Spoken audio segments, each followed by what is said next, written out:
Hello दोस्तों, welcome to Mansi MCQ GK channel.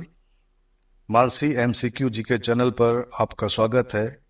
इस channel पर हम आपके लिए करंट अफेयर्स और स्टैटिक जीके के सवाल एमसीक्यू फॉर्म में लाते हैं। दोस्तों, आज का ये वीडियो सितंबर मंथ का पार्ट 2 वीडियो यानी सेकेंड वीडियो है, जिसमें मैंने उन सभी घटनाओं को शामिल किया है जो सितंबर महीने में चर्चा में रहे हैं। उम्मीद करता हूं कि करंट अफेयर्स सीरीज का सितंबर मंथ का पहला वीडियो भी आप लोगों ने पसंद किया होगा। दोस्तों, आप सबसे अनुरोध है कि मेरे इस चैनल को आप लाइक, सब्सक्राइब और शेयर करें ताकि मुझे इस तरह के वीडियो बनाने का मोटिवेशन मिलता रहे। तो इसी सिलसिले को आगे बढ़ाते हुए चलिए शुरू करते हैं आज का ये वीडियो, यानी करंट अफेयर्स सीरीज का सितंबर 2024 मंथ का पार्ट 2 वीडियो। दोस्तों, आज का पहला सवाल है, the central government formed the 23rd law commission recently, what will be it's tenure. यानी केंद्र सरकार ने हाल ही में 23वें विधि आयोग का गठन किया, इसका कार्यकाल क्या होगा। आपके ऑप्शंस हैं 2 साल, 3 साल, 1 साल या 4 साल।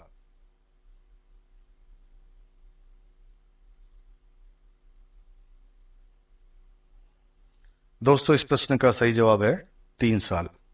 यानी 23वें लॉ कमीशन का जो टेन्योर है वो 1 सितंबर 2024 से 31 अगस्त 2027 तक यानी 3 सालों के लिए रहेगा। चलिए बढ़ते हैं अगले सवाल पर। वो recently became the oldest Indian to swim across the English Channel. हाल ही में इंग्लिश चैनल तैरकर पार करने वाले सबसे बुजुर्ग भारतीय कौन बने। आपके ऑप्शंस हैं मनोज तिवारी, अक्षय कुमार, सिद्धार्थ अग्रवाल या विकास पंडित।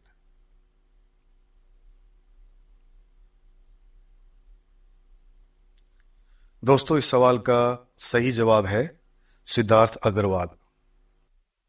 Siddharth Agarwal, a 49-year-old swimmer from Bengaluru, became the oldest Indian to swim across the English Channel on August 29, 2024, completing the 42-kilometer swim in 15 hours and 6 minutes.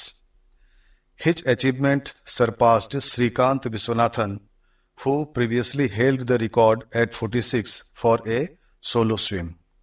यानी कि पिछला रिकॉर्ड श्रीकांत विश्वनाथन के नाम था, जिन्होंने 46 वर्ष की उम्र में इंग्लिश चैनल को पार किया था। लेकिन अब ये रिकॉर्ड सबसे ओल्डेस्ट पर्सन के हिसाब से सिद्धार्थ अग्रवाल को मिला है, जिन्होंने 49 साल की आयु में इंग्लिश चैनल को पार किया। अगला सवाल,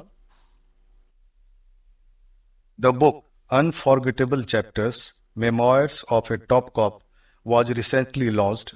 Who is the author of the book? यानी हाल ही में unforgettable chapters memoirs of a top cop पुस्तक का विमोचन किया गया। इस पुस्तक के लेखक कौन हैं? आपके ऑप्शंस हैं प्रशांत कुमार, प्रकाश सिंह, विजय कुमार या रिजवान अहमद।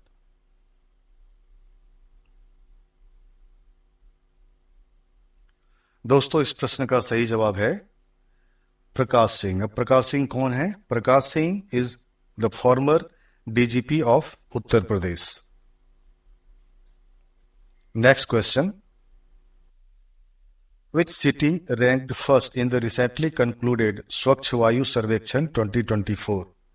यानी हाल ही में संपन्न स्वच्छ वायु सर्वेक्षण 2024 में कौन सा शहर पहले स्थान पर रहा। आपके ऑप्शंस हैं सूरत, जयपुर, कोलकाता या वाराणसी।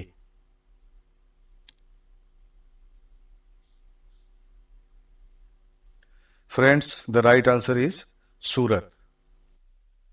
सूरत previously ranked 13th secured first place in the Swachh Vayu Sarvekshan 2024 among 131 cities across India. The Union Environment Ministry presented the National Clean Air City Award to Surat. बढ़ते हैं अगले क्वेश्चन पर। Who recently launched the Agriculture Investment Portal and the Agriculture Fund Agrisure। यानी हाल ही में agriculture investment portal और agriculture fund AgriSure का शुभारंभ किसने किया? आपके ऑप्शंस हैं द्रौपदी मुर्मू, मनसुख मंडाविया, नरेंद्र मोदी या शिवराज सिंह चौहान।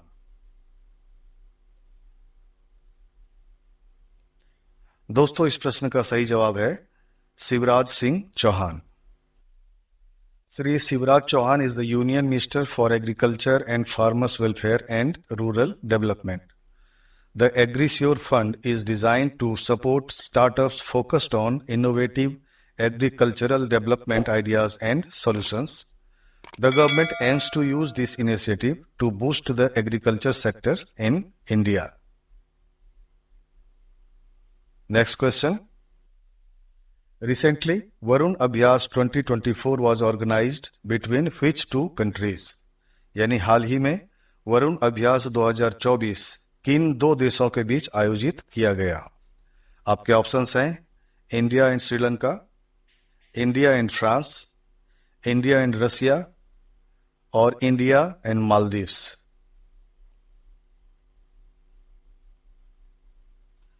दोस्तों, इस प्रश्न का सही जवाब है India and France. The 22nd edition of the India-France bilateral naval exercise Varuna concluded successfully in the Mediterranean Sea from September 2nd to 4, 2024, highlighting the strengthening defense collaboration between the two nations. अगला सवाल। The Mukhyamantri Maiya Samman Yojana recently in the news was launched by which state? हाल ही में खबरों में रही मुख्यमंत्री मैया सम्मान योजना किस राज्य सरकार द्वारा शुरू की गई थी? आपके ऑप्शंस हैं बिहार, हरियाणा, उड़ीसा या झारखंड।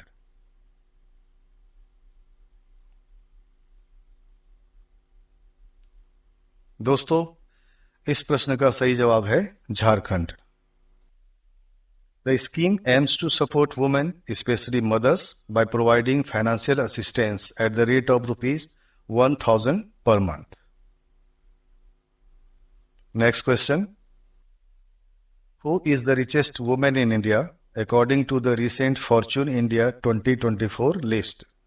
यानी हाल ही में जारी फॉर्च्यून इंडिया 2024 सूची के अनुसार भारत की सबसे अमीर महिला कौन है?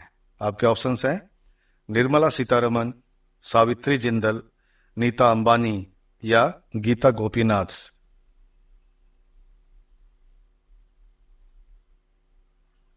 दोस्तों, इस सवाल का सही जवाब है Savitri Jindal. Savitri Jindal of Jindal group with net worth of ₹3.65 lakh crore. चलिए बढ़ते हैं अगले सवाल पर। Which state assembly recently passed the anti-rape Aparajita bill? हाल ही में किस राज्य विधानसभा ने बलात्कार विरोधी अपराजिता विधेयक पारित किया? आपके ऑप्शंस हैं मणिपुर, उत्तर प्रदेश, वेस्ट बंगाल या बिहार।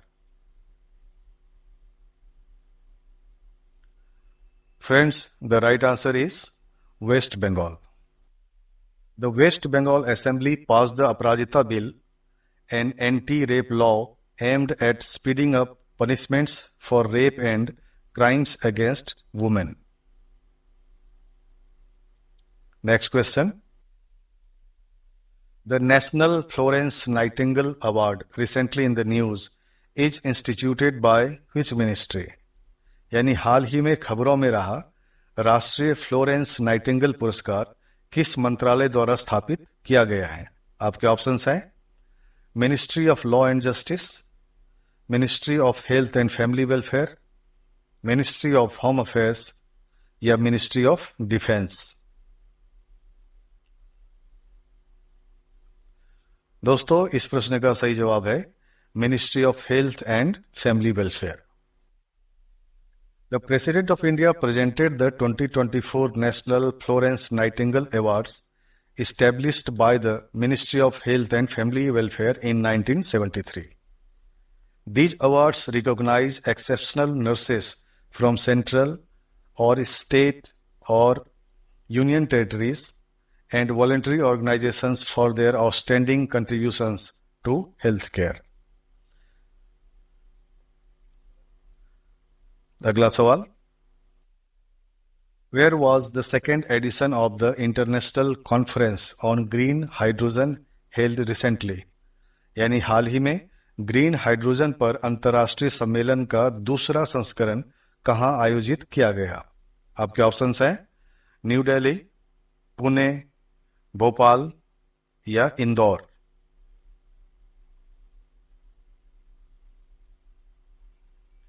दोस्तों, इस प्रश्न का सही जवाब है न्यू दिल्ली।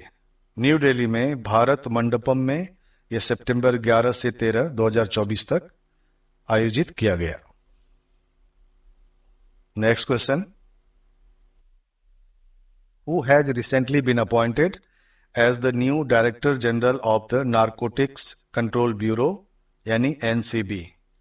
हाल ही में नारकोटिक्स कंट्रोल ब्यूरो के नए महानिदेशक के रूप में किसे नियुक्त किया गया है? आपके ऑप्शंस हैं बी के गौतम, इरफान एन खान, अनुराग गर्ग या आर के त्रिपाठी।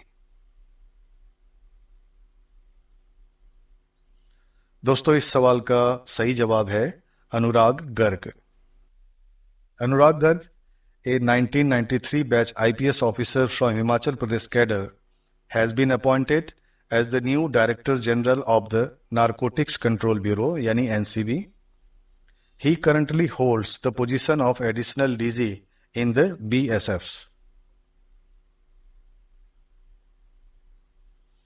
चलिए बढ़ते हैं अगले सवाल पर। Where was the first International Solar Festival hosted recently? हाल ही में पहला अंतर्राष्ट्रीय सौर महोत्सव कहां आयोजित किया गया? आपके ऑप्शंस हैं पाकिस्तान, इंडिया, ब्रुनेई या Iran.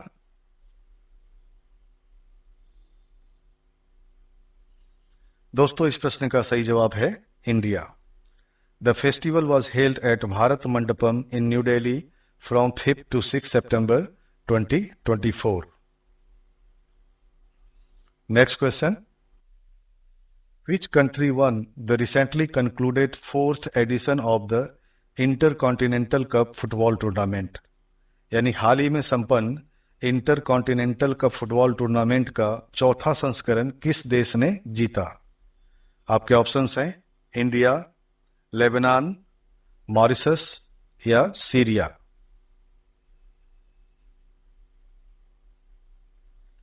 Friends, the right answer of this question is Syria. Intercontinental Cup is a three-nation football tournament. It was played in Hyderabad in the month of September 2024. Syria won this edition by finishing in first place of the round-robin standings after defeating India and Mauritius. Next question. Recently, the Uttar Pradesh government has decided to set up its first semiconductor park. In which city will it be set up? यानी हाल ही में उत्तर प्रदेश सरकार ने अपना पहला semiconductor park स्थापित करने का निर्णय लिया है। ये किस शहर में स्थापित होगा? आपके ऑप्शंस हैं लखनऊ, गाजियाबाद, ग्रेटर नोएडा या Gorakhpur.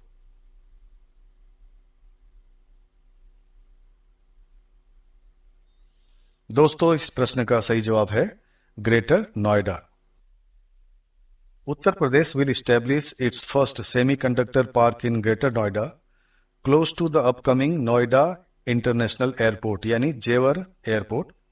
The state government has designated 225 acres of land for this project. अगला सवाल, Where was the India-US Joint Military Exercise युद्ध अभ्यास 2024 held recently? यानी हाल ही में भारत अमेरिका संयुक्त सैन्य अभ्यास जिसका नाम था युद्ध अभ्यास 2024 कहां आयोजित किया गया? आपके ऑप्शंस हैं हिमाचल प्रदेश, राजस्थान, उत्तराखंड या Assam.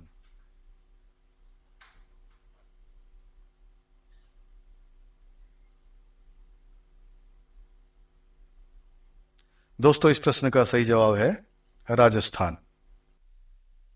The exercise took place from 9 to 22nd September 2024 at Mahajan Field Firing Ranges in Rajasthan. It was the 20th edition of India-USA Joint Military Exercise. Since its inception in 2004, exercise Yudh Abhyas has been held annually, alternating between India and the United States. चलिए बढ़ते हैं अगले सवाल पर।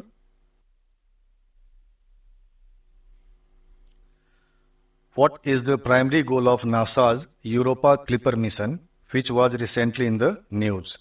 यानी NASA के Europa Clipper mission जो हाल ही में खबरों में था का प्राथमिक लक्ष्य क्या है?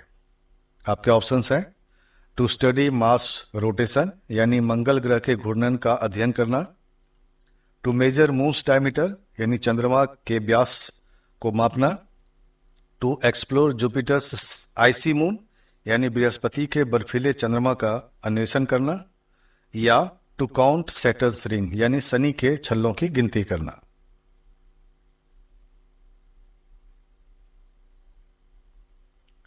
दोस्तों इस प्रश्न का सही जवाब है to explore Jupiter's icy moon यानी बृहस्पति के बर्फीले चंद्रमा का अन्वेषण करना। NASA launched the Europa Clipper mission on October 14, 2024 to study Jupiter's moon Europa यानी कि जुपिटर का ही एक चंद्रमा है जिसका नाम है Europa. The spacecraft will orbit Jupiter to investigate Europa's surface ocean. The spacecraft will travel 1.8 billion miles to reach Jupiter in April 2030. यानी कि ये स्पेसक्राफ्ट 2030 तक जुपिटर के पास पहुंच पाएगा। बढ़ते हैं अगले सवाल पे। Where was the Global Artificial Intelligence Summit 2024 held recently? यानी हाल ही में ग्लोबल आर्टिफिशियल इंटेलिजेंस समिट 2024 कहां आयोजित किया गया? आपके ऑप्शंस हैं मुंबई, चेन्नई, न्यू दिल्ली और Hyderabad.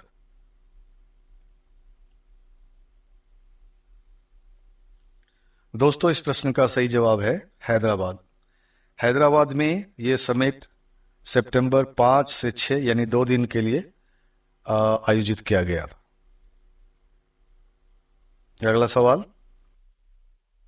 A scheme was recently approved by the Bihar government to improve rural infrastructure. What was its name? यानी हाल ही में बिहार सरकार ने ग्रामीण बुनियादी ढांचे में सुधार के लिए एक योजना को मंजूरी दी। इसका नाम क्या था? आपके ऑप्शंस हैं मुख्यमंत्री ग्रामीण सेतु निर्माण योजना, मुख्यमंत्री विद्युतीकरण योजना, आधुनिक सड़क योजना या मुख्यमंत्री पेयजल योजना।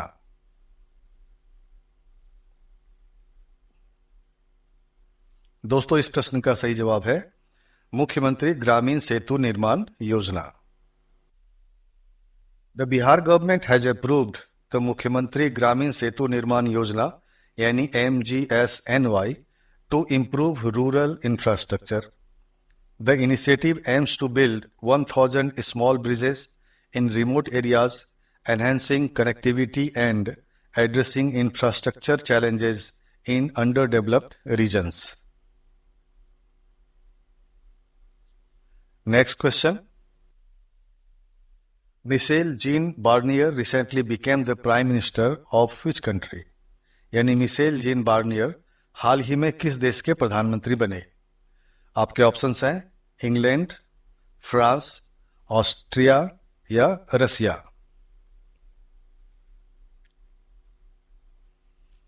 दोस्तों इस प्रश्न का सही जवाब है France. Michel Jean Barnier is a French politician who became prime minister of France on 5 सितंबर 2024।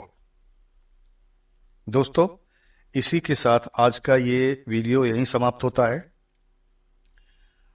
उम्मीद है आपको इसमें इंक्लूड किए गए प्रश्न ज्ञानवर्धक, इम्पोर्टेंट और आने वाले एग्जाम की दृष्टि से अच्छे लगे होंगे। तो मिलते हैं अगले वीडियो में यानी कि करंट अफेयर्स सितंबर 2024 का पार्ट 3। तब तक के लिए आप सभी को मेरा नमस्कार। जाते जाते आपसे अनुरोध करूंगा कि आप मेरे इस चैनल को please like, subscribe and share करें। Thank you very much.